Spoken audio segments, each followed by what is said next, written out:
আসসালামু আলাইকুম বন্ধুরা, এইমাত্র কাজ শেষ করলাম। ক্লোজের কাজ হয়েছে, এখনো কাজ বাকি আছে। এই যে সমস্ত স্কোয়ার প্লেয়ার, নিচে গ্রানাইট লাগানো আছে, উপরে টালি লাগানো আছে। খুব সুন্দরভাবে ফিনিশিং হয়েছে কাজগুলো, সম্পূর্ণ কমপ্লিট হয়ে গেছে। তো কাজ ছেড়লাম।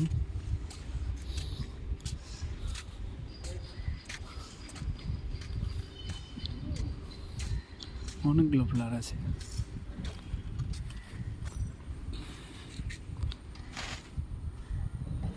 এই যে